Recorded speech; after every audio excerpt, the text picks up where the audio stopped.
यं ब्रह्मा वरुणेन्द्ररुद्रमरुतः स्तुन्नन्ति दिव्यस्तवै वेदैः साङ्गपदक्रमोपनिषदै गायन्ति यं सामगाः ध्यानावस्थिततद्गतेन मनसा पश्यन्ति यं योगिनः यस्यान्तं न विदुः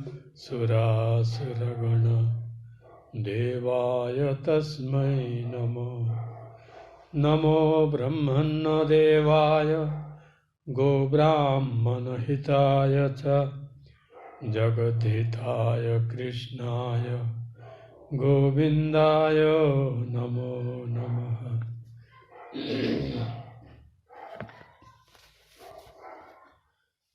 শ্রী ভগবানের কৃপায় আজকে আমরা আবার তার অনুপম লীলা গাথা শ্রীমদ্ ভাগবত মহাপুরাণের অষ্টম স্কন্ধের অষ্টম অধ্যায় অবলম্বনে অনুধ্যানের প্রয়াস করব। ওম নমো ভগবতে বাসুদেবায়। আগের দিন আমরা যেখানে শেষ করেছিলাম, অর্থাৎ এই স্কন্ধের সপ্তম অধ্যায়, সেখানে আমরা দেখেছিলাম যে মহা উদ্যমে দৈত্যগণ এবং অসুরগণ সমুদ্র মন্থনে রত হয়েছেন, কিন্তু সমুদ্র মন্থন করতে গিয়ে প্রথমেই উদ্ভূত হলো ভয়ঙ্কর বিষ। সেই বিষ কিভাবে নিরসন করা যাবে বুঝে পেলেন না। শেষ পর্যন্ত এদের প্রতি কৃপাপরায়ণ হয়ে শিব নিজ অপরিসীম যোগ শক্তি দ্বারা নিজের কণ্ঠে সেই বিষ ধারণ করলেন। ফলে তার কণ্ঠ নীল হয়ে গেল বিষের ক্রিয়াতে, এবং তিনি নীলকণ্ঠ রূপে পরিচিত হয়েছিল।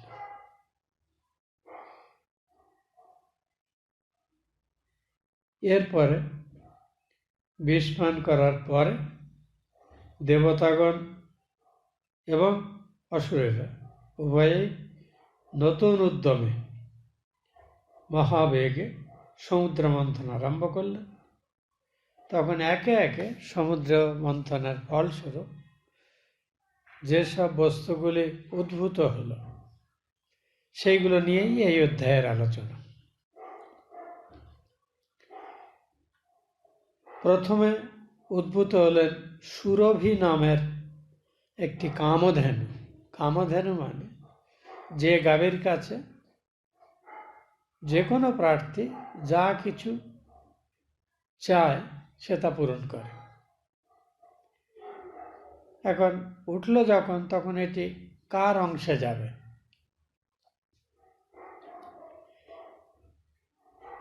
রাজা পরীক্ষিতকে সুখদেব বলছেন, হে রাজন, ব্রহ্মবাদী ঋষিগণ ব্রহ্মলোক প্রাপক যজ্ঞের পবিত্র যজ্ঞাদি সম্পাদনের জন্য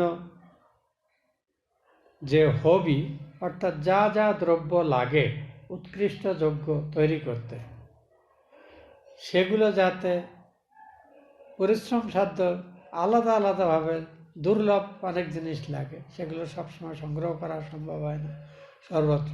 কিন্তু এই গাভীর কাছে চাইলে, যেহেতু তিনি কামধেনু, তিনি ইচ্ছামাত্রে সেগুলো দেন। যত রকমের যজ্ঞের উপকরণ, ঘৃত সহ অন্যান্য যা কিছু, সেটা কামধেনুর কাছে। শোনা যায় এই কামধেনুরই কন্যা নন্দিনী ঋষি বশিষ্ঠের আশ্রমেও থাকত, যেটা নিয়ে বশিষ্ঠ বিশ্বামিত্রের বিরাট মনোমালিন্য, ঝগড়া ইত্যাদিও পরে হয়েছিল। তো এই কামধেনু ব্রহ্মজ্ঞ ঋষিরা তাদের প্রদান করলেন শ্রীহরির ইচ্ছাতে। কারণ এর থেকে ব্রহ্মলোকের প্রাপ্তির জন্য যেসব যজ্ঞাদি করতে হয় তার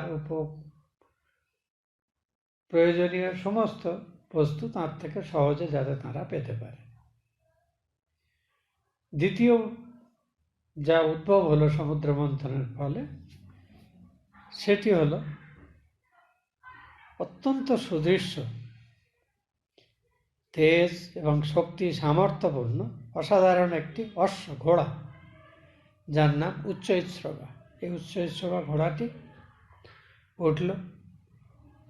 দৈত্যদের রাজা বলি সেটি আমি ওটি নেব বললেন। বিষ্ণু সেটা অনুমোদন করলেন এবং ইঙ্গিতে ইন্দ্রকে বললেন, চাইলেন। তখন আগেই তিনি বলে দিয়েছিলেন যে অসুররা যা চাইবে তুমি তাতে মাঝখানে বাধা দেবে না, তাহলে কিন্তু সব পণ্ড হবে। তো নারায়ণের বিষ্ণুর সেই পরামর্শ মনে রেখে ইন্দ্র আর এতে আপত্তি কিছু করলেন না। তখন দৈত্যরাজ বলি এই উচ্চৈঃশ্রবা ঘোড়াটি পেলেন, তাকে দেওয়া হলো এটি। ইন্দ্র, তিনি ইতিপূর্বে ইন্দ্রকে ভগবান আগেই উপদেশ দিয়েছিলেন, তিনি এটা গ্রহণ করতে আর ইচ্ছা প্রকাশ করলেন না। এরপরে উঠল একটি অতি উৎকৃষ্ট বিশালকায় অসম্ভব শক্তি সম্পন্ন একটি হাতি, যার নাম ঐরাবত। তাকে বলা হয়, ঐরাবতের সঙ্গে আরো 8টি 10 দিক বারণ তারা উদ্ভূত হলো এবং তাদের সঙ্গে করিনি মানে স্ত্রী হাতিও 8টি উৎপন্ন হলো। ঐরাবত প্রভৃতি 8টি দিগ্গজ এবং অব্রহ্ম প্রভৃতি 8টি করিনি আবির্ভূত হলো সমুদ্র মন্থন থেকে। দিগ্গজ বলতে বলা হয়, আমাদের সনাতন ধর্মের বিশ্বাস যে আমরা যে আমাদের অবস্থান নির্দেশের জন্য পূব, পশ্চিম, উত্তর, দক্ষিণ, ঈশান, অগ্নি, নৈঋত, বায়ু, এই যে 8টি দিক নির্দেশ করি, প্রত্যেকটি দিকের একজন রক্ষক হাতি আছে, তাদের দিগ্গজ বলা হয়। তো এরা সমুদ্র মন্থন থেকে উদ্ভূত হলো। এর সঙ্গে 8টি হস্তিনীরও আবির্ভাব হলো, যার থেকে পৃথিবীতে সব ধরনের সব প্রজাতির হাতিদের বংশ বিস্তার হলো। তো সেই চন্দ্রের ন্যায় শ্বেতবর্ণ হস্তিশ্রেষ্ঠ পর্বত শিখরের মতো বিশাল উচ্চতাযুক্ত সেই ঐরাবত, তার যে বিশাল বিশাল দাঁত, সেগুলো যেন মহাদেবের কৈলাস পর্বতের বিদ্যমান যে বরফাদির যে শোভা, তাকেও যেন হারিয়ে দিচ্ছিল, এত তার প্রভা। ঐরাবত প্রভৃতি 8টি দিগ্গজ এবং অব্রহ্ম প্রভৃতি 8টি করিনি আবির্ভূত হল। এরপর এই মহা উদদ্বীপ অর্থাৎ মহাসমুদ্র থেকে, ক্ষীর সমুদ্র থেকে কৌস্তব নামক অপূর্ব পদ্মরাগ মণি রত্ন উদ্ভূত হল। এটি বিষ্ণুকেই দেওয়া হলো। বিষ্ণুর বক্ষে কৌস্তব মণি, বিষ্ণুর যে অলঙ্কারগুলির সহায় বিষ্ণুকে আলাদা কাজ, কারণ বিষ্ণু দূত এবং বিষ্ণুর চেহারা খুবই সাদৃশ্যযুক্ত, যেটা হলো সেই রকম বনমালা, অন্যান্য পোশাক, অন্য সবই বিষ্ণুর মতোই, কিন্তু কৌস্তব মণি বিষ্ণুর কৌস্তব মণি, শ্রীবৎস চিহ্ন, এগুলি হলো বিষ্ণুর ইউনিক সাইন, যার থেকে বিষ্ণুদূতকে পৃথক করে বোঝা যায়। তো শ্রীহরি স্বীয় বক্ষ অলঙ্কৃত করবার নিমিত্ত উহা সেটা চাইলেন, দৈত্য অসুররা দিয়ে দিল, হ্যাঁ আপনি নিন। সকলেরই আসল লক্ষ্য তো অমৃত, কাজেই বাকি জিনিসগুলো কে কি নিচ্ছে তা নিয়ে কেউ এসে ঝগড়া টগড়া করছে না দেখছি। অমৃত খেলে অপরিসীম শক্তি, সামর্থ্য, দীর্ঘ আয়ু ইত্যাদি পাওয়া যাবে। কারণ পৃথিবীর মানুষ আমরা যেমন তেমনি দেবতা অসুর, এরাও কিন্তু দীর্ঘ জীবনের প্রত্যাশা এবং উভয়ই সুখ সম্পদ ভোগের দিকে নজর, কম আর বেশি। তো অমৃতের জন্যেই মুখ্যত এই কাজেই এই যে বাকি জিনিসগুলো কে কি পাচ্ছে, যে আচ্ছা ঠিকই আছে মানে নিয়ে নি। তা ঐরাবত হাতির ইন্দ্রকে দেওয়া হলো, নিলেন। বলি উচ্চৈঃশ্রবা অশ্বটি নিলেন, কৌস্তব মণি নারায়ণ স্বয়ং নিলেন। হে মহারাজ পরীক্ষিত, এরপর সুরলোকের অসাধারণ, দেবলোকের অসাধারণ গাছ হলো পারিজাত বৃক্ষ। এই পারিজাত বৃক্ষের উদ্ভব কিন্তু সমুদ্র মন্থন থেকে হয়েছিল। তো এই পারিজাত বৃক্ষ সেটা স্বর্গের অর্থাৎ দেবতাদের ভাগে দেওয়া হলো, অসুররা তাতে আপত্তি করল না। এই তরু যেমন পৃথিবীতে আপনি সর্বদা অর্থ দ্বারা যাচকদের কামনা পূর্ণ করেন, তেমনি নিয়ত অর্থিগণের বাঞ্ছা পূরণ করে থাকেন। পারিজাত বৃক্ষ কল্পতরুর অপর নাম, অর্থাৎ দেবতাদের যা কিছু তারা এই গাছের কাছে চাইলে এই তরু তাদেরকে সেই ইচ্ছা সব পূরণ করে দেয়। এরপরে যে নতুন আবির্ভাব হলো অপ্সরাদের, যারা সুন্দর অলঙ্কার আদি সহ অপূর্ব সুন্দর মানে যৌবন এবং রূপ যৌবন সম্পন্ন অপ্সরাগণের আবির্ভাব হল, এবং তাদের দেখে সকলেই খুব ভালো লাগে। অসুররাও অবাক হলো, দেবতারাও খুব খুশি হলো। এই অপ্সরাদের উদ্ভব হলো। তা উদ্ভব এই অপ্সরার শেষ পর্যন্ত আলোচনায় স্বর্গেরই অর্থাৎ দেবতাদের ভাগে তারা গেলেন। অপ্সরাদের এটাও আছে যে তারা স্বাধীন চেতা, তারা ইচ্ছা মতো স্বর্গ মর্ত পাতালে সর্বত্র বিচরণ করতে পারে, স্বাধীন চেতা নারীরা। ইহারা কমনীয় গতি এবং হাবভাবযুক্ত অবলোকন দ্বারা স্বর্গবাসীদের আনন্দ বিধান করে থাকেন, কিন্তু এদের মুখ্যত তারা স্বর্গেই থাকেন, কিন্তু অন্যান্য লোকেও তাদের বিচরণ করার কথা পুরাণাদিতে পাওয়া যায়,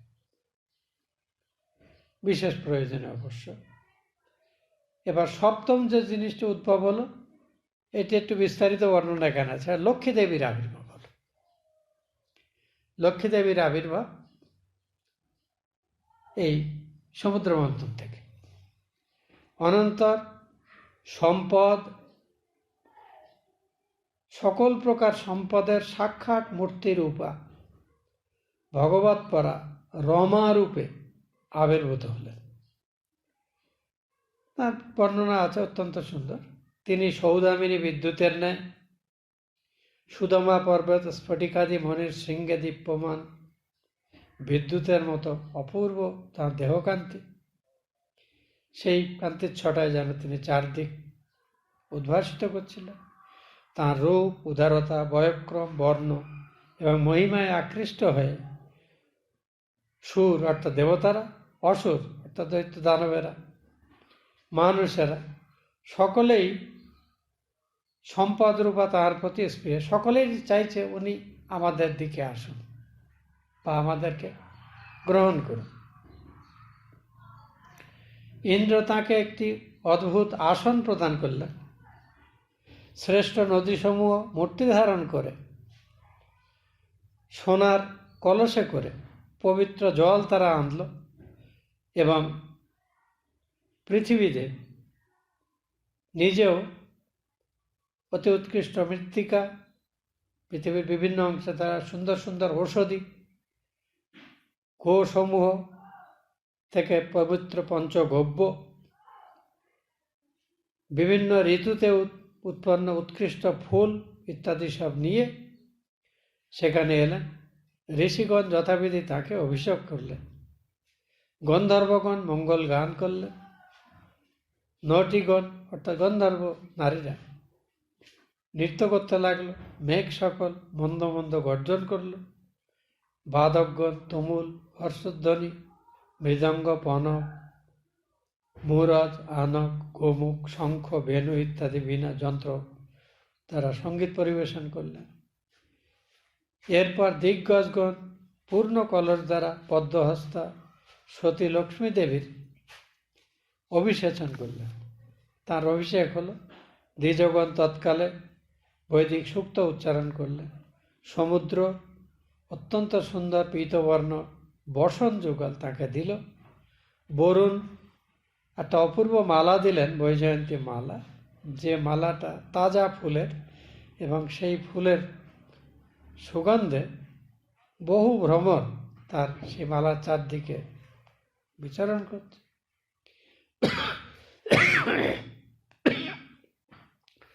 প্রজাপতি ব্রহ্মা বিচিত্র ভূষণ, সরস্বতী দেবী অপূর্ব হার, ব্রহ্মা একটি পদ্ম এবং নাগগণ দুটি অপূর্ব কুণ্ডল এই দেবীকে, রমা দেবীকে দিলেন। লক্ষ্মী দেবী অভিষিক্তা এবং বসনভূষণে সজ্জিত হইয়া হাতে মালা নিয়ে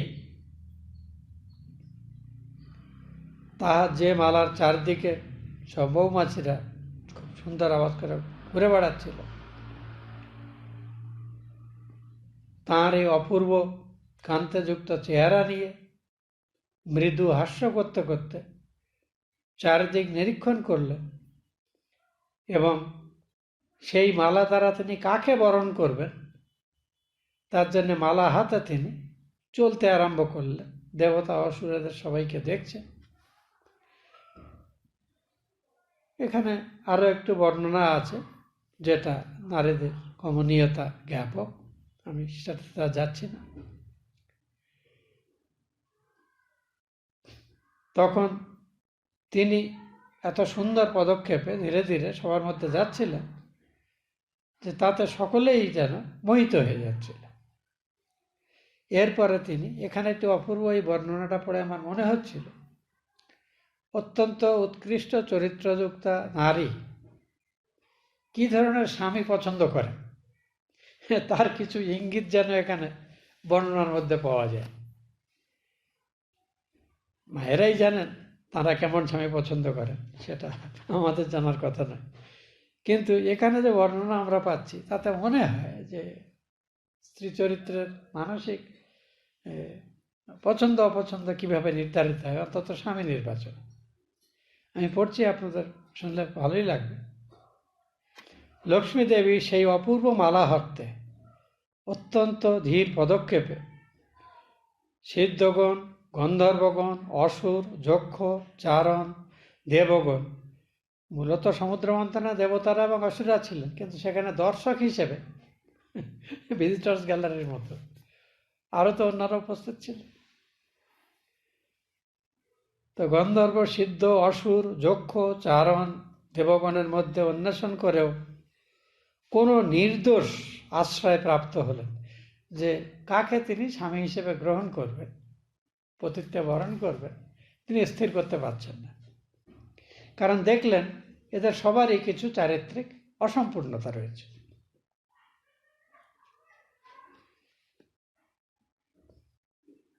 কোনো নির্দয় আশ্রয় প্রাপ্ত হলেন না। যিনি নিত্য এবং যাহার সদ্গুণাবলী নিত্যকাল বর্তমান থাকবে, মানে যার অস্তিত্বের কোনো ক্ষতি বৃদ্ধি, ক্ষয় বৃদ্ধি কিছু নেই, যিনি অনন্ত জীবনের অনন্ত সামর্থ্যের অধিকারী এবং যে সামর্থ্যের কখনো অন্ত হয় না, তেমন কাউকেই তিনি খুঁজে পেলেন না। কিভাবে তিনি বিচার করছেন সেটিও এখানে বলা আছে, বেশ সুন্দর বর্ণনা। তিনি দেখলেন কারো কারো বহু গুণ থাকলেও বেশ কয়েকটি অসম্পূর্ণতা বা দোষও তার মধ্যে রয়েছে। তিনি চিন্তা করলেন কেউ কেউ দুর্বাসার মতো অসাধারণ ত্যাগ তিতিক্ষা সম্পন্ন, কিন্তু ক্রোধ জয় হয়নি। দুর্বাসা ঋষি অত্যন্ত কঠোর তপস্যা সম্পন্ন ঋষিদের অন্যতম, কিন্তু সমস্যা তার একটি হলে তার ক্রোধের উপরে সংযম নেই। তিনি চিন্তা করলেন দুর্বাসার ন্যায় যাদের অত্যন্ত তীব্র তপস্যা আছে তাদের ক্রোধ জয় হয়নি, বৃহস্পতি এবং শুক্রের ন্যায় যাদের জ্ঞান আছে তাদের মধ্যে আবার বৈরাগ্যের অভাব আছে। তার মানে জ্ঞান এবং বৈরাগ্য দুটোই সমান থাকাটা উৎকৃষ্ট চরিত্রের লক্ষ্য। অনেকের জ্ঞান থাকে কিন্তু বৈরাগ্য থাকে না। এগুলো লক্ষ্মীদেবী বিচার করছেন প্রতি নির্বাচনের আগে। তিনি চিন্তা করলেন ব্রহ্মা এবং সোম চন্দ্র যাদের অনেক রকম মহত্ব আছে কিন্তু তাদের মানে কামজয় হয় নাই, তারা ইন্দ্রিয়ের উপরে তাদের পরিপূর্ণ আধিপত্য নেই। ইন্দ্রাদির ন্যায় যারা পরাপেক্ষ তাদের কিরূপে ঈশ্বর বলা যাবে? ইন্দ্র সর্বগুণান্বিত নন, তার মধ্যে ঈর্ষা হিংসা। তিনি যেহেতু নির্দিষ্ট পুণ্যের অধিকারে ইন্দ্রত্ব পেয়েছেন, পরে যদি কেউ তীব্র তপস্যা সহকারে ইন্দ্রত্ব যোগ্য হলে তার পথ চলে যাবে। কাজেই তিনি যারাই ইন্দ্রত্ব পাওয়ার জন্য যাগ যজ্ঞ তপস্যা ইত্যাদি করে তিনি তাদের বিঘ্ন করতে চান, এমন বহু কাহিনী আমরা পুরাণে পড়ি। তো লক্ষ্মীদেবী সেটা বিচার করছেন যে ইন্দ্রাদির মতো যারা পরাপক্ষ মানে সবসময় অন্যের প্রতি ঈর্ষা করছে কিংবা নিজেদের সুখ সম্পদের জন্য কারো না কারোর উপরে নির্ভরশীল, এদের আর কি ভরসা করব? পরশুরাম আদির মতো যার ধর্ম আছে তার ভূতগণের প্রতি দয়া নেই। পরশুরাম তিনি তার নিজের কর্তব্য বলে যা বলেছেন ক্ষত্রিয় সেটি ক্ষত্রিয় নিধন করেছেন, কিন্তু তার মধ্যে নির্দয়তা প্রচুর, কারণ 21 বার তিনি পৃথিবীকে ক্ষত্রিয় শূন্য করেছিলেন। তার মধ্যে দয়া নেই, তার ভূতগণের প্রতি দয়া নেই। শিবই প্রভৃতির ন্যায় অনেক দানশীল আছেন, কিন্তু ওর সাহায্যে সবসময় মুক্তি নিশ্চিত হয় না। কার্তবীর্য প্রভৃতির ন্যায় কারও বীর্য আছে, কিন্তু কালের বেগ থেকে তাদের নিষ্কৃতি নেই, তারা তো মরণশীল। তিনি অজরমার কাউকে প্রত্যাশা করেন তার পতি হিসেবে। সনকাদির গুণসঙ্গ বর্জিত। সনকাদি ঋষিরা যারা ব্রহ্মার প্রথম সৃষ্টি, যারা ত্যাগের মার্গ অবলম্বন করেছেন, ব্রহ্মা বলেছেন প্রজা সৃষ্টি করছে, তারা বলেছেন না, আমরা সংসার জীবনে প্রবেশ করব না, আমরা ভগবানের শুদ্ধ সাত্ত্বিক ভাব আরাধনা নিয়ে জীবন অতিবাহিত করব। সনকাদি গুণ এবং সঙ্গ বর্জিত, কিন্তু সমাধিনিষ্ঠ বলে আমার বড় হইবার যোগ্য নয়, কারণ এরা তো সংসার ধর্মে বিশ্বাসী নন, এরা আমার অযত্ন করবে, আমার কদর এরা করবে না। মার্কণ্ড প্রভৃতি ঋষির ন্যায় যারা দীর্ঘ আয়ুযুক্ত, কিন্তু তাদের শীল অর্থাৎ সাধু স্বভাব নেই, অর্থাৎ তারা সর্বগুণান্বিত নয়, এবং তারাও কিছু কিছু বিপদের ভয়ে উদ্বিগ্ন, এবং ইন্দ্রিয় দমনেও তারা পরিপক্কতা লাভ করেনি। হিরণ্যকশিপুর ন্যায় যাদের শীল ও কল্যাণ দুইই আছে, কিন্তু যাদের আয়ু অত্যন্ত ক্ষীণ। রুদ্রে অর্থাৎ শিবের মধ্যে উভয় গুণ থাকলেও তিনি শ্মশানবাস আদি অমঙ্গল কার্য করে থাকেন, এটা সংসারী লোকের পক্ষে মানানসই নয়। কেবল একজন মাত্র সুমঙ্গল আছেন, কিন্তু তিনি আত্মারাম বলে তিনি কাউকে আকাঙ্ক্ষা করেন না, এমনকি আমারও প্রত্যাশী নন তিনি, অর্থাৎ বিষ্ণুর নারায়ণের কথা বলা হচ্ছে। তাই শেষ পর্যন্ত লক্ষ্মীদেবী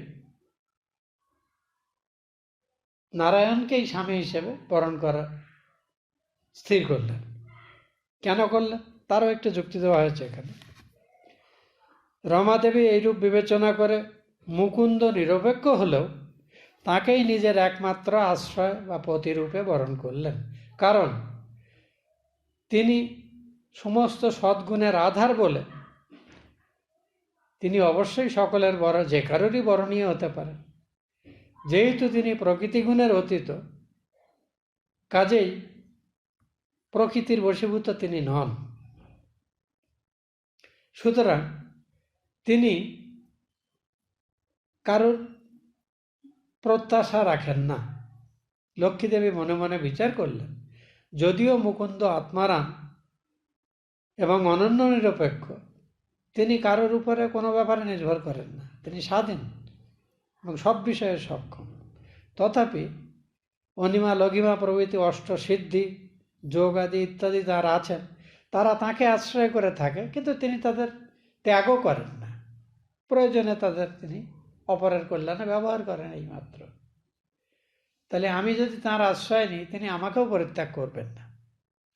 এই বিবেচনা করে লক্ষ্মীদেবী যে এমন একজন অসাধারণ পতির সেবা করে আমি নিজে কৃতার্থ হব, এই ভেবে তিনি নারায়ণকে এই পতিরূপে বরণ করে তাঁর সেই অসাধারণ বরমালা যেটি বরুণ দিয়েছিলেন, বরুণদেব, সেই বরমালাটি নারায়ণের গলায় স্থাপন করলেন এবং নারায়ণ তাকে সেটি স্বীকার করলেন। ত্রিজগতের জনক নারায়ণ স্বীয় বক্ষস্থলকে বিশিষ্ট বিবাহশালিনী জগৎজননী লক্ষ্মীদেবীর চিরকালীন বাসস্থান রূপে নির্দেশ করলেন। শ্রীদেবীও তথায় অবস্থান করে সকরুণ নিরীক্ষণ দ্বারা লোকপালগণের, অর্থাৎ পৃথিবীতে যারা রাজা মহারাজা জনন নায়ক, তাদের প্রজাগণের সমৃদ্ধি সাধন বিধান করতে লাগলেন। এতে চারপাশে যারা ছিল, মানে সস্ত্রীক, এই গন্ধর্ব, অপ্সরা ইত্যাদি, তারা সব বাদ্যযন্ত্রাদি সহযোগে এতে খুব তাদের হর্ষ প্রকাশ করে এটি তারা অনুমোদন করল। লক্ষ্মীর দৃষ্টিপাতে দেবগণ, প্রজাপতিগণ এবং প্রজাগণ শীলাদি গুণসম্পন্ন হয়ে আনন্দ লাভ করলেন। হে রাজন, লক্ষ্মী দেবী দৈত্য দানব দিগকে উপেক্ষা করলেন। তাহাকে তাহার নিঃসত্ব, বিষয়াসক্ত, নিরুদ্ধম লক্ষ্মীদেবী দৈত্য দানব দিগকে উপেক্ষা করলেন। তাহাতে তারা নিঃসত্ব, বিষয়াসক্ত, নিরুদ্ধম এবং নির্লজ্জ হল। দৈত্যদের লক্ষ্মীদেবী একেবারেই যেন উপেক্ষার মধ্যের দিকে, একেবারেই তাদের দিকে কোনো দেখলেন।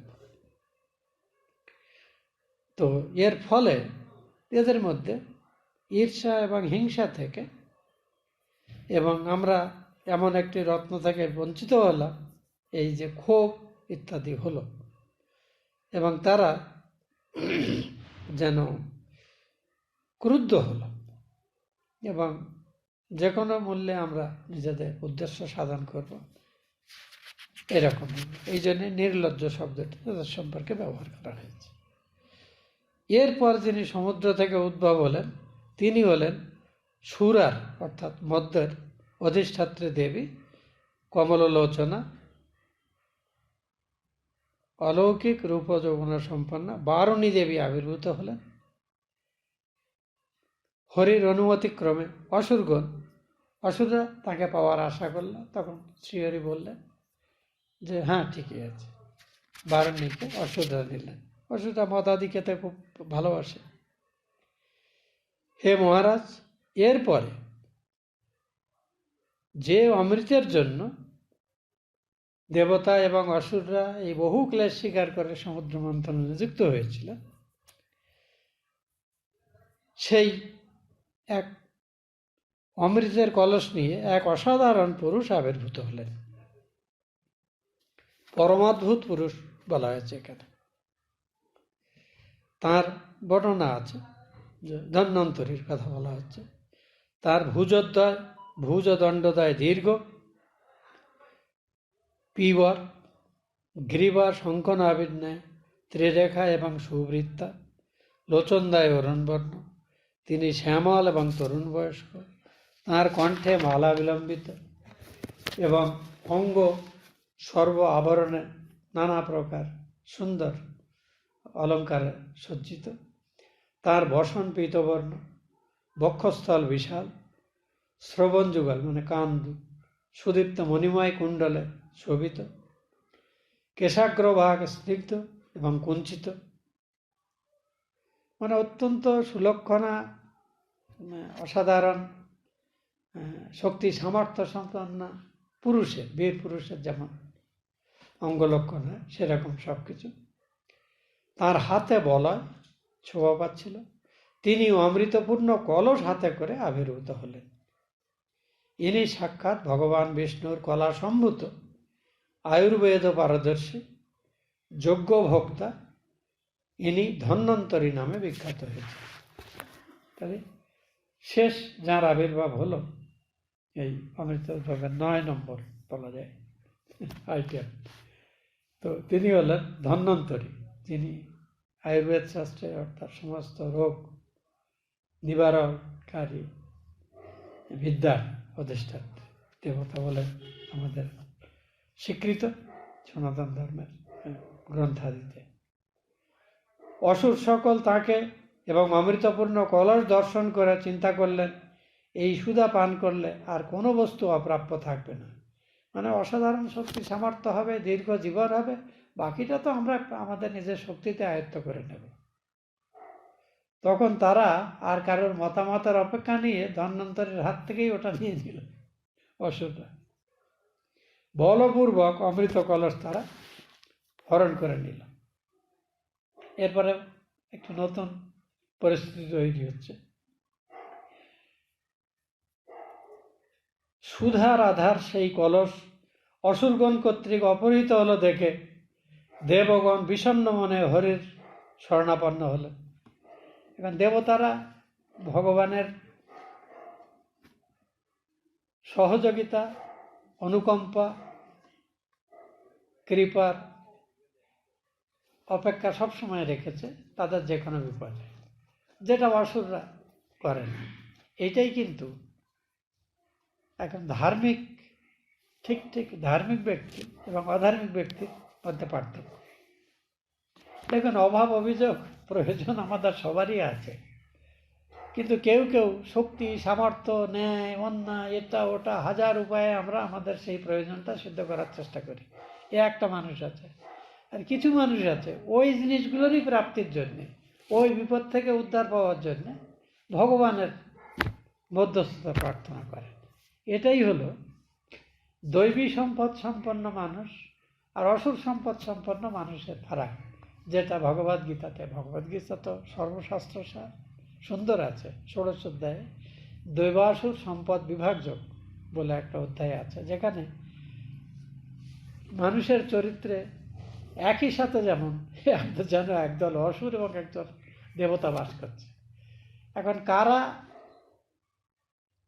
দেবতার প্রাধান্যকে মুখ্য বলে মনে করে জীবনের অবলম্বনের জন্য, আর কারা আসরিক গুণগুলির আশ্রয় নেওয়াকে জীবনের প্রাধান্য দেয়, এর উপরে নির্ভর করছে দু ধরনের মানুষের তোমার।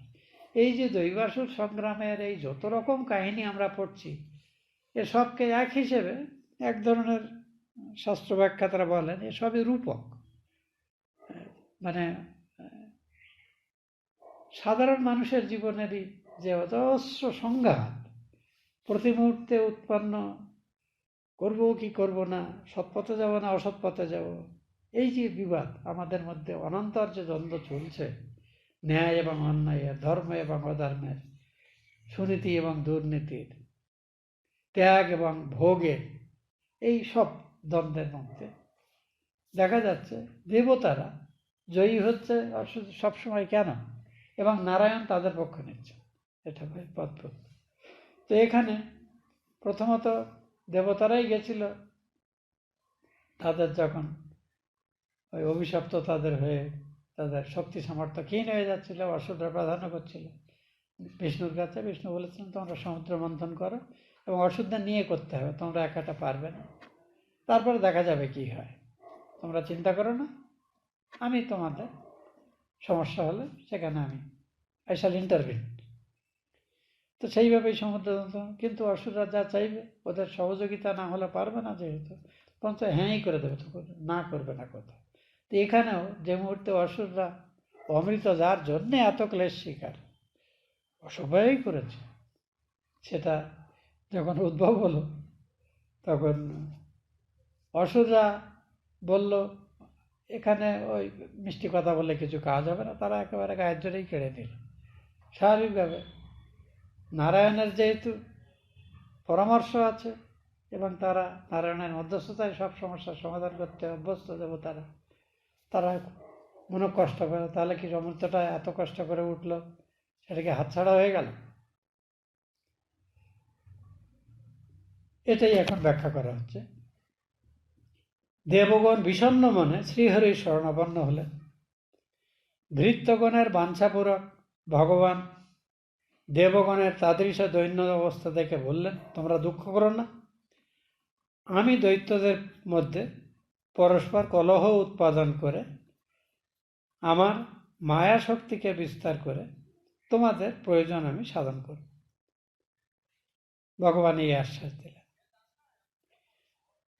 সুখদেব বলছেন পরীক্ষিতকে, হে মহারাজ, অতঃপর অমৃতে লুব্ধচিত্ত দৈত্যগণ আমি আগে পান করব, অমৃত আমি আগে পান করব বলে বলে নিজেদের মধ্যে কোলাহল করতে লাগলো, ঝগড়া করতে লাগলো। না, তার ধৈর্য না। এইখানেই বলে যে কোনো কার্যসিদ্ধি করতে গেলে ধৈর্য একটি বড় গুণ। অসুরদের শক্তি সামর্থ্য প্রচুর, কিন্তু ধৈর্য তাদের কম, ক্রোধের উপর তাদের বশীভূতা নেই, দয়া ধর্ম তারা অনুশীলন করে না, এসব অক্ষমতা আছে। সমাজে যারা দুষ্টচিত্ত মানুষ, তাদের মধ্যে এই বিষয়গুলি থাকে এবং এটাতে তারা মনে করে তারা এগুলো প্রয়োগ করে লাভবান হবে, কিন্তু আলটিমেটলি তারা লাভবান হয় না, শেষ পর্যন্ত তারা ঠকে যায়। এখানে এই যে বর্ণনা, সমুদ্র মন্থন একটি অপূর্ব উপাখ্যান। এ যেন এই সাধারণ জীবের মধ্যে জীবনের উৎকৃষ্টতম বস্তু যা আমরা আশা করি সেটা পেলে আমাদের সব প্রয়োজন সিদ্ধ হবে, পাওয়ার জন্য যে সংগ্রাম, তার একটা আশ্চর্য উপস্থাপনা এখানে এই সমুদ্র মন্থনের উপাখ্যানটি। হে মহারাজ, তখন অমৃতে লোভ পাওয়ার জন্য লোভী দৈত্যরা আমি আগে খাবো, আমি আগে খাবো এটা বলে নিজেদের মধ্যে কোলাহল করতে লাগলো, ঝগড়া করতে লাগলো। দৈত্যদের মধ্যে যারা অধিকতর বলবান শক্তি সম্পন্ন ছিল তারা কলস গ্রহণ করলো। তখন যারা কমজোরি দৈত্য, সবার তো সমান শক্তি না, তারা তাদের প্রতি ঈর্ষান্বিত হয়ে বলতে লাগলো, এই তোমরা এরকম করছো কেন, এটা করা উচিত না। এই অমৃত পাওয়ার জন্য আমরা সবাই পরিশ্রম করেছি, সবাই কষ্ট স্বীকার করেছি। যেমন ছত্রযাগে সকলের সমান ফল হয়, সেরূপ অমৃত ও দেবগণের তুল্য অধিকার আছে। এটা আমাদের ভারতবর্ষের এই যে হিন্দু এবং অহিন্দুদের যত ঝগড়া, এখানে হিন্দুদের মত আর কি। তারা দুর্বল, পরিশ্রম করতে চায় না, নিজেদের মধ্যে মিল নেই, স্বার্থপর, ফলে তারা সবার কাছে মার খায়, আর মার খেয়ে কেবল বড় বড় নীতিকথা বানা করে। যে দৈত্যরা কমজোরি, তারা তখন অন্যদের বলছে, তোমরা এরকম করছো কেন, আমরা সবাই মিলে করেছি, আমাদের সমান ফল পাওয়া। আমার মনে হয় যারা কমজোরি তারাই নীতিকথা বেশি বলে, যারা শক্তিমান তারা কিছু হয়। আপনারা পড়েছেন কিনা জানি না, বঙ্কিমচন্দ্রের কিছু কিছু ছোট ছোট লেখা আছে, প্রবন্ধ, তার দেখতে আছে বাহুবল এবং বাক্যবল, এটা অপূর্ব লেখা। তাতে বঙ্কিমচন্দ্র বলছেন, বাহুবলই হলো ইহ জগতের সর্বোচ্চ আদালত। আলটিমেটলি দেখা যায় এই যে আমাদের ইউনেস্কো আছে, ইউএনও আছে, জাতিসংঘ আছে, কারা লাঠি ঘোরাচ্ছে? ক্ষমতাবান 5টি দেশ যাতে ভেটো পাওয়ার আছে, তারা সবাইকে নাচাচ্ছে। তার মানে বাহুবলী আদালত। পরিস্থিতি পাল্টে যাচ্ছে এখন। তো কিন্তু ঘটনা তো এটাই। তো যাই হোক, আমরা প্রসঙ্গে চলে যাচ্ছি যে তখন বলবান দৈত্যরা অমৃতের কলস দখল করলো, তো দুর্বল দৈত্যরা বললো, এটা তোমরা ঠিক করছো না, এটা করা উচিত না। যেমন ছত্র যাগ হলে যজ্ঞের ফল যারা সবাই মিলে পরিশ্রম করে তারা সবাই সমান ভাগ পায়, তেমনি এটাই তো সনাতন ধর্ম। ওই হেরে গেলে তখন নীতিকতার আশ্রয় নেওয়া ছাড়া উপায় থাকে না আর কি। ইতিমধ্যে সর্ববিষয়ে উপায়জ্ঞ ভগবান যে কোনো রকম জটিল পরিস্থিতি সুরাহা করার ক্ষমতা যার আছে, সেই ভগবান শ্রীহরি এক অদ্ভুত অপূর্ব কমনীয় নারী রূপ ধারণ করে সেখানে উপস্থিত হলেন। তাঁর এই রূপের বর্ণনা করা যায় এমন সামর্থ্য কারণেই, মানে তুলনাহীন রূপ, সৌন্দর্য, যৌবন, লালিত্য সব কিছু যুক্ত। এখানে বর্ণনা আছে, তাঁর দেহ সুদৃশ্য নীল পদ্মের ন্যায় শ্যামবর্ণ, সর্বাঙ্গ সুন্দর, কর্ণদয় তুল্য, মানে সব কিছু মানানসই, বহুরূপে মহামূল্য আভরণে অলঙ্কারে ভূষিত, বদন এবং উৎকৃষ্ট নাচিকায়, মুখশ্রী অত্যন্ত সুন্দর এবং কমনীয়, তারপরে উৎকৃষ্ট নাসিকা, তার সঙ্গে নাসিকার অত্যন্ত সুন্দর, এবং ললনার নবযৌবন হেতু উদ্গত উন্নত বক্ষস্থলে সুশোভিত, স্বীয় মুখামদে অনুরক্ত অলিকুলের ঝঙ্কারে লোচনদয় উদ্বেগযুক্ত সেই অপূর্ব সুন্দরী রমণী। এটা হলো মোহিনী অবতারের কথা বলা হচ্ছে, যে ভগবান দৈত্যাসুরের এই যে অমৃত লাভের মীমাংসা করার জন্য মোহিনী রূপ ধরে আবির্ভূত হলেন। কামিনী স্বীয় কেশভারে উৎফুল্ল মল্লিকা ফুলের মালা ধারণ করে আছেন, তাঁর গ্রীবা কমনীয়, কণ্ঠে আভরণ, সুন্দর ভ্রুযুগল অঙ্গভূষিত, আরও সব অঙ্গটঙ্গ আছে, এগুলো আমি যাচ্ছি না। তিনি সলজ্জ মৃদু হাস্যের সঙ্গে ভ্রুযুগল কম্পিত করে অত্যন্ত বিলাস সহকারে দৈত্যদের প্রতি, বিশেষ করে দৈত্য দলপতিগণের প্রতি যে সুন্দর যেন দৃষ্টি নিক্ষেপ করে তাদেরকে মুহুর্মুহু কন্দর্প স্বরে উদ্দীপ্ত করতে লাগলেন। সুখদেব বলছেন পরীক্ষিতকে, অনন্তর সেই অসুরগণ অমৃতের নিমিত্ত যারা আপনজন নিজেদের মধ্যে ওই আত্মীয় সম্পর্ক আদি সব ভুলে গিয়ে ঝগড়া করছিল এবং দস্যুর মতো একজন অপরের হাত থেকে সুরাপাত্র বলপূর্বক হরণ করছিল, তারা দেখতে পেল যে অসাধারণ রূপযৌবন একটি ললনা যুবতী তাদের দিকে এগিয়ে আসছেন ধীর পদক্ষেপে। তাকে দেখে তারা একেবারে অবহিত হলো, মানে বিস্মিত হয়ে গেল। তখন এই অমৃতের চিন্তাও মাথার থেকে চলে গেছে। তারা কামাতুর হৃদয়ে, দৈত্যদের এখানেই হলো বিপদ, যে তাদের মধ্যে ইন্দ্রিয় সংযমের নেই, এবং এটাই হলো সমস্ত শক্তি সামর্থ্য সত্ত্বেও তাদের বড় দুর্বলতা। পৃথিবীর ইতিহাসেও দেখা গেছে যে বিশাল অসাধারণ শক্তি সামর্থ্য সম্পন্ন বড় বড় রাজারা এই এক অস্ত্রে ঘায়েল হয়েছে, যে সুন্দরী রানীর দৈহিক সৌন্দর্যে মোহিত হয়ে স্বাভাবিকভাবে তারা এই মাধ্যমেই তারা তাদের সমস্ত শক্তি সামর্থ্য, আমাদের যেমন রাজা পৃথ্বীরাজের কাহিনী আছে, আরও অনেক বহু বিখ্যাত বিখ্যাত রাজাদের কাহিনী আছে। তো এখানে দেখা যাচ্ছে এই যে সমুদ্র মন্থনের কাহিনীটি আমাদের সমাজ জীবনের জন্য একটি আশ্চর্য চিত্রণ, আমার তো মাঝে মনে হয় এরকম। তো দৈত্যরা কামাতুর হৃদয়ে শীঘ্র তার নিকটে গিয়ে জিজ্ঞাসা করল, হে পদ্মফলার সাক্ষী, বলো তুমি কে, কোথা থেকে আসছো, কেন এখানে এসেছ, তুমি কার, অর্থাৎ কার পত্নী বা বোন বা ভগ্নী, অর্থাৎ তোমার পরিচয় কি, তুমি আমাদের সমস্ত মনকে যেন একেবারে আকর্ষণ করে নিয়েছ এবং আমাদের মধ্যে তুমি পাগল করে দিচ্ছ আমাদের। অমরগণ অর্থাৎ দেবতারা, দৈত্যরা, সিদ্ধ, গন্ধর্ব, চারণ, লোকপালগণ কেউই তোমাকে ইতিপূর্বে স্পর্শ করেনি, এইমাত্র তুমি তো আসলে আমাদের সামনে। মানুষের কথা তো দূর করা হতো, আমরা অবগত নই।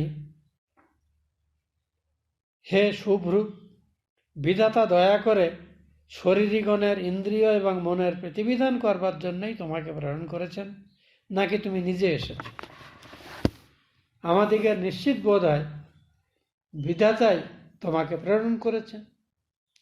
আমরা এই অমৃত বস্তু লইয়া পরস্পরের মধ্যে কলহ করছি, ঝগড়া করছি। হে সুমধ্যমে, আমাদিগের এই জ্ঞাতি বিরোধের তুমি শান্তি বিধান করো। আমরা কশ্যপের পুত্র, আমরা সকলেই ভাই, একে অপরের ভাই। অমৃতের জন্য আমরা সবাই পরিশ্রম করেছি। আমাদিগের মধ্যে যাতে বিবাদ না ঘটে, তুমি সেই রূপ ন্যায়সঙ্গতভাবে আমাদিগের মধ্যে অমৃত ভাগ করে দাও। দেবতারা কোনো বিচার্য নাই, আমাদের মধ্যে কে আগে পাবে, কে পরে পাবে, কে কতটা পাবে, সেটা তুমি ঠিক করে দাও। ভাবুন, দৈত্যগণ এইরূপ প্রার্থনা করলে সেই মায়া নারী মূর্তি, অর্থাৎ ভগবানের মায়ায় সৃষ্ট সেই নারী মূর্তি শ্রীহরি রুচির অপাঙ্গে নিরীক্ষণ করে হাস্য সহকারে বললেন। তখন মোহিনী বলছেন দৈত্যদের উদ্দেশ্য করে, হে কশ্যপ পুত্রগণ, আমি পুংশলী, আমি স্বাধীন চেতা নারী, আমি আমার ব্যাপারে সব সিদ্ধান্ত নিই, আমি কি করব না করব আমাকে কেউ নিয়ন্ত্রণ করে না। পুংশলী শব্দে অবশ্য পতিতা রমণীও বোঝায়, যারা স্বাধীন চেতা। আবার এর মানে হলো স্বাধীন চেতা রমণী বোঝায়। তো স্বাধীন চেতা হলেই সবাই যে মানে হীন বৃত্তি স্বীকার করবে তা নাও হতে পারে। পুংশলী শব্দটি একাধিক অর্থযুক্ত। আমি পুংশলী, তোমরা আমাকে কি করে বিশ্বাস করলে? পণ্ডিতগণ কদাপি কামিনীগণে বিশ্বাস স্থাপন করেন না। হে অসুরগণ, পণ্ডিতগণ বলে থাকেন মর্কটগণ অর্থাৎ বানরেরা, শৈরিণী স্ত্রীগণ, স্বাধীন চেতা নারীরা নিত্য নতুন ভোগ্য অন্বেষণ করে, সুতরাং ইহাদিগের সহিত সখ্যতা কখনো চিরস্থায়ী হয় না, সাময়িক কালের জন্য হতে পারে সম্পর্ক। সুখদেব বলছেন, তাহার এইরূপ পরিহাস বাক্যে অসুরগণের মন আশ্বস্ত হল। তারা গম্ভীরভাবে হাস্য করে তাহাকে অমৃতপাত্র প্রদান করল। অনন্তর শ্রীহরি অর্থাৎ মোহিনীরূপী শ্রীহরি অমৃতপাত্র গ্রহণ করে মৃদু হাস্য সহকারে, ঈষৎ হাস্য করতে করতে বললেন, আমার বিভাগ কোথাও ন্যায্য কোথাও অন্যায্য হতে পারে, অর্থাৎ আমি যেভাবেই অমৃত বন্টন করব তাতে তোমাদের কিছু কিছু ক্ষেত্রে তোমরা সহমত পোষণ করবে, কিছু কিছু করে সহমত পোষণ করবে না, তা কিন্তু হতে পারে। অর্থাৎ ইনি কিন্তু অসুরদের সাফিসিয়েন্টলি সাবধান করছেন যে তাকে যিনি অপরিচিত, তার সঙ্গে তার পূর্ব পরিচয় নেই, তার উপরে তারা এত বড় একটা বিষয় নির্ধারণের ক্ষমতা দিচ্ছে, তাতে কিন্তু তারা ঠকতেও পারে আবার জিততেও পারে। তা সেজন্য তাদের সতর্ক করা হচ্ছে। কিন্তু এরা এই মোহিনী নায়ক রূপে মোহে এতটাই অভিভূত যে তারা সব কিছুতেই হ্যাঁ বলছে, কোনোভাবেই তার বিরক্তিভাজন হতে চাইছে না। এখানেই হলো ইন্দ্রিয় সংযম না থাকার ফল এরকমই হয়, যা আমাদের জীবনে বহু বিপদ নিয়ে আসে। অসুরেন্দ্রগণ, আমার বিচার কোনো কোনো ক্ষেত্রে কোথাও বা ন্যায্য কোথাও বা অন্যায্য হতে পারে। ইহাতে যদি তোমরা সম্মত হও তাহলে আমি তোমাদিগের মধ্যে এই সুধা বিভাগ করে দিতে পারি। অসুরেন্দ্রগণ তাহার কার্যের কোথায় পর্যাবসান হবে বুঝতে পারল না, অর্থাৎ তিনি ঠিক কী বলতে চাইলেন বুঝতে পারল না, কিন্তু বলল সে ঠিকই আছে, তুমি যা করবে আমরা তোমাকে দায়িত্ব দিচ্ছি, তুমি এই অমৃত বন্টনের দায়িত্ব ভাগ করো আমাদের মধ্যে। অনন্তর তারা উপাসনা করে, স্নানাদি করে, হবি দ্বারা অনলে হোম করে গো বিপ্র ভূতগণকে প্রণাম করল। দ্বিজগণ মাঙ্গলিক সস্তায়ন করলে, তারা ইচ্ছানুরূপ নূতন বসন পরে অলঙ্কার আদি দ্বারা শোভিত হয়ে সকলেই পূর্বাগ্রহ হয়ে কুশের উপরে অবদান করল। দেবতারা আলাদা সারিতে, অসুররা আলাদা সারিতে বসছে।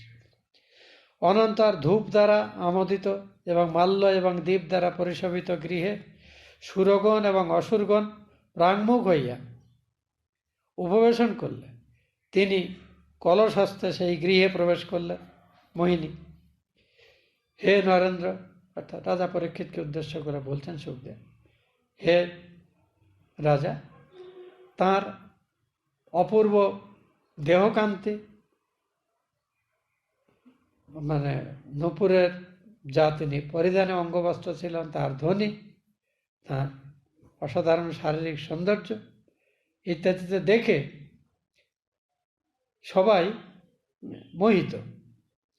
দেবাসুরগণ সেই পরম দেবতা শ্রীহরিকে দেখলেন যেন একটু আগে যে লক্ষ্মী আবির্ভূত হয়েছিলেন তাঁরই কেউ সখী, ইনি একজন।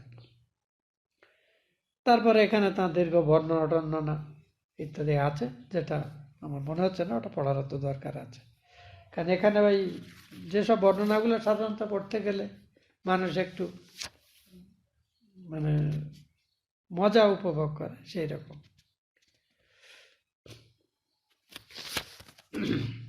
হে রাজন, অসুরগণ স্বীয় প্রতিজ্ঞা এবং সেই ললনার তাহাদিগের প্রতি স্নেহ স্মরণ করে স্ত্রীলোকের সহিত বিবাদ অতীব নিন্দনীয় এরূপ বিবেচনা করে কোনো কথা বলল না।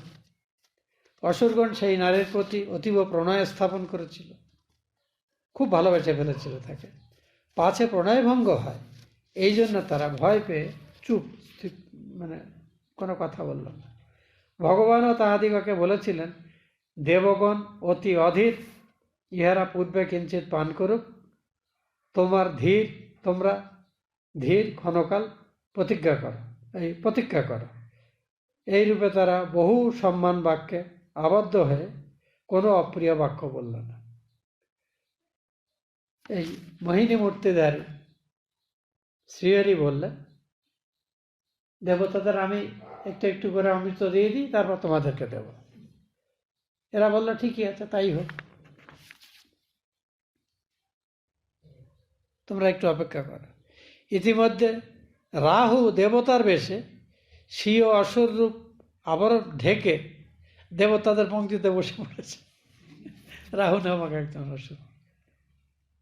চন্দ্র এবং সূর্য যেখানে বসেছিল, চাঁদ আর সূর্য পাশাপাশি বসেছে, তার পাশে চন্দ্রদেব এবং সূর্যদেবের মাঝখানে বসেছে রাহু।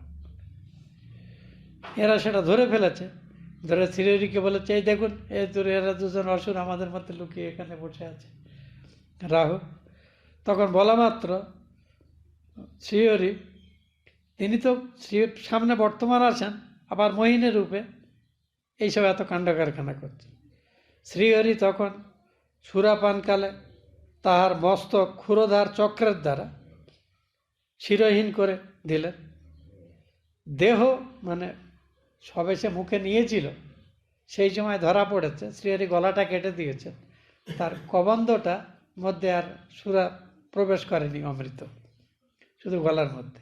তাহলে এই মুন্ডটা আলাদা হয়ে গেল ধর থেকে, এই মুন্ডটা ঘুরে বেড়ায়।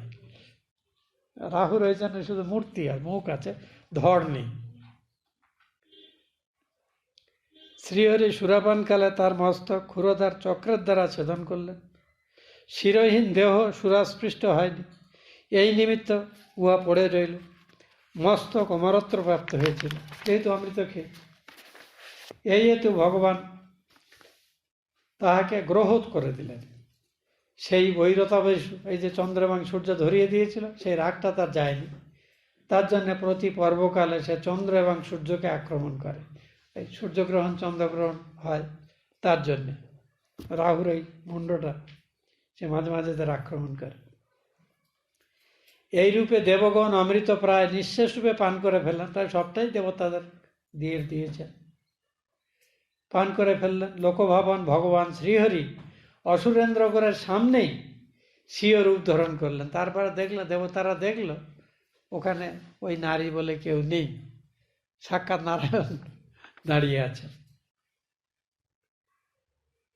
এই রূপে সমুদ্র মন্থন ব্যাপারে দেশ, কাল, মন্দরগিরি, সমুদ্রে ক্ষিপ্ত লতাদি, কর্ম এবং মতি, দেব এবং অসুরগণের পক্ষে তুল্য হইলেও ফলের পার্থক্য হল।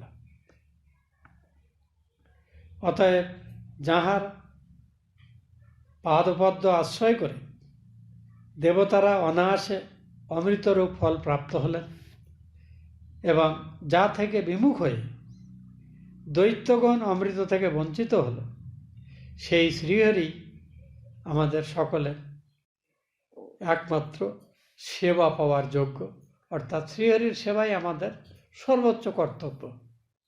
এইটা মন্তব্য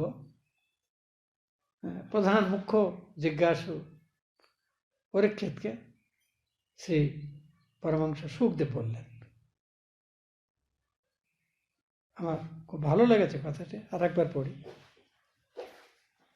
অতএব যাঁর পাদপদ্ম আশ্রয় করে দেবতারা অনায়াসে অমৃতরূপ ফল প্রাপ্ত হলেন, এবং যা থেকে বিমুখ হয়ে দৈত্যগণ অমৃত থেকে বঞ্চিত হল, সেই শ্রীহরি আমাদের একান্ত সেব্য। মানুষ প্রাণ, ধন মানে অর্থ সম্পদ, কর্ম, মন, বাক্য ইত্যাদির দ্বারা দেহ এবং পুত্রাদের নিমিত্ত যা কিছু করে থাকে তা সবই কিন্তু নষ্ট হয়ে যায়। এটি হলো এই সমগ্র উপাখ্যানের একেবারে সার কথা, যেটা আমাদের সবসময় মনে রাখা উচিত এবং অনুসরণ করার চেষ্টা করা উচিত। মানুষ প্রাণ, ধন সম্পদ, কর্ম, মন, বাক্য দ্বারা দেহ এবং পুত্রাদির সম্পদ মানে স্ত্রী, পুত্র, পরিবার, আত্মীয় স্বজনের জন্য যা কিছু করে থাকে তা সবই ব্যর্থ হয়ে যায়, কারণ উহা পৃথক পৃথক শাখা সেচনের ন্যায় হয়ে থাকে। এই যে সন্তান হোক আর আত্মীয় সম্পর্ক হোক, তাদের জন্য আমরা যা কিছু করি, এসবই একটা গাছে ডালে বা ফুলে বা ফলে বা পাতায় জল সেচার মতো ব্যাপার।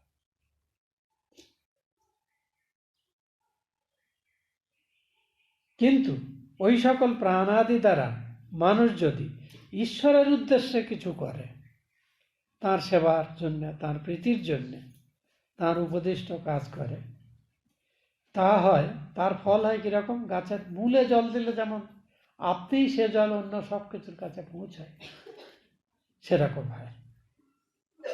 বৃক্ষের মূল দেশে সেচনের ন্যায় মহাফল প্রসব করে থাকে, কারণ ঈশ্বর সর্বত্র অনুসৃত হয়ে বিরাজ করছে।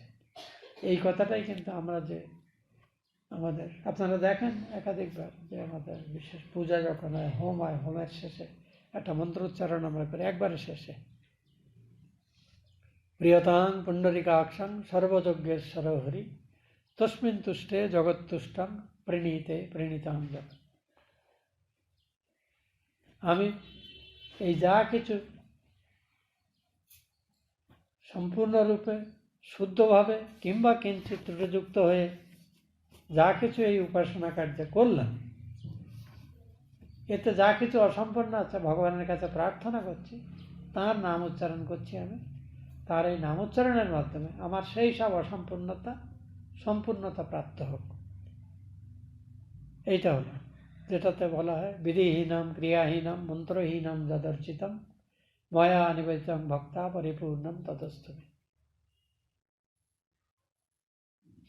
তারপরে আছে ওই মন্ত্রটা যে প্রিয়তাং পুণ্ডরিকাক্ষং সর্বযজ্ঞেশ্বর হরি তস্মিন তুষ্টে জগৎতুষ্টং প্রণীতে প্রণীতাং জগৎ। তা এই সমুদ্র উপাখ্যানের বর্ণনা করে রাজা পরীক্ষিত কে এই কথাই সুখদেব বলছেন যে মানুষ প্রাণ, ধন, কর্ম, মন, বাক্য দ্বারা দেহ, স্ত্রী, পুত্র, পরিজন আদির জন্য যা কিছু করে তা সবই নষ্ট হয়ে যায়, ব্যর্থ হয়ে যায়, কারণ এগুলো ওই গাছের শিকড় বাদ দিয়ে ওই ডালপালায় জল সিঞ্চন করার মতো হয়, যেটা গাছের কোনো কাজে আসে না।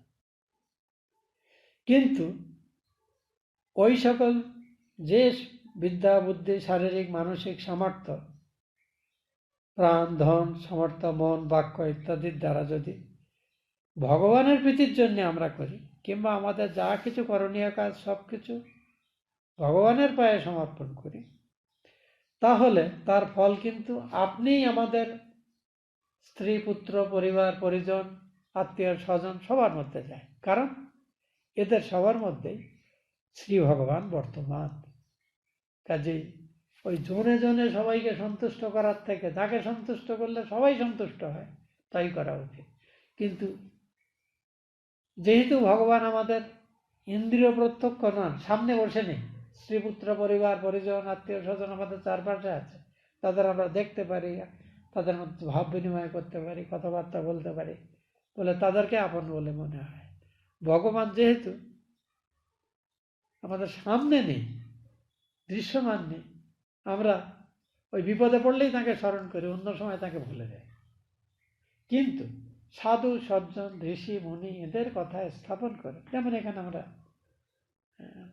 পরমহংস সুখদেবের কথা শুনতে, যিনি মাত্র 7 দিন পরমায়ী অপেক্ষা শ্রেষ্ঠ কাজ কি ঠিক করলেন, পরামর্শ ঋষিরা ভগবানের কথা শুনুন, সেই সুখদেবকে এসে তাকে পরে কথা শোনাচ্ছে। আমাদের হাতে কারণ 7 দিনের থেকে 70 বছর, 80 বছর, 90 বছর পরমায়ী কিছুই না, মহাকালের হিসাবে এই 70-80 বছর কিছু ব্যাপারই না, হাজার হাজার শতাব্দী পেরিয়ে যাচ্ছে। কাজেই জীবনের শ্রেষ্ঠ কর্তব্য 7 দিন পরমায়ী হোক আর 70 বছর পরমায়ী হোক, আমাদের উচিত কিন্তু ওই ভগবানের কথা স্মরণ মনন চিন্তন, শ্রবণ মনন নিদিধ্যাসন শ্রেষ্ঠতম কর্তব্য আমাদের। সেই কথাই কিন্তু বলে শেষ করলেন। কিন্তু ওই সকল প্রাণ, ধন, মন, বাক্য ইত্যাদির দ্বারা দেহ এবং স্ত্রী পুত্র পরিবার পরিজন আদির সেবা না করে, যদি এসবের দ্বারা ভগবানের প্রীতির সাধক যা কিছু ভগবানের ভক্তরা যুগে যুগে আমাদের পরামর্শ দিয়ে গেছেন, নিজেরা করে দেখিয়েছেন, সেই রকমভাবে আমরা করি, তাহলে আমাদের সেই কাজ, ঈশ্বর অর্পিত সমস্ত কাজ কিন্তু ওই গাছের শাখা প্রশাখায় জল না দিয়ে গাছের মূলে জল সেচনের সমান হয়, যা আপনি শাখা প্রশাখা ফুল ফল সব কিছুকে সমৃদ্ধ করে। এইখানে এই অধ্যায় শেষ হচ্ছে। কাজে 8ম এবং 9ম অধ্যায় আমরা পড়লাম। এরপরেও আরও অনেক উপাখ্যান আছে, সেটা আমরা পরের দিন পড়ব। আজকে আমরা এখানে শেষ করছি। ওম ইতবুদ্ধম প্রাণবুদ্ধি দেহধর্মাদিকারত জাগ্রত স্বপ্ন সুষুপ্তি অবস্থাসু মনসা বাচা কর্মণা হস্তাভ্যম পদ্ভম উদরেণ শিষ্ণা যৎকৃতম যদুক্তম যৎস্মৃতম তৎসর্বম ব্রহ্মার্পণম ভবতু স্বাহা মাং মোদয়ঞ্চ সকলম শ্রীরামকৃষ্ণচরণে সমর্পয়ে। ওম বিধিহীনম ক্রিয়াহীনম মন্ত্রহীনম যদর্চিতম ময়া নিবেদিतं ভক্त्या परिपूर्णं तदस्तु मे। कर्मणा मनसा वाचा तत्प्रणन्नो गौतिर्मम अन्तश्चारेण भूतानां द्रष्टातं परमेश्वर। ओम शांति शांति शांति। हरि ओम तत्सत्। श्री रामकृष्णार्पणमस्तु।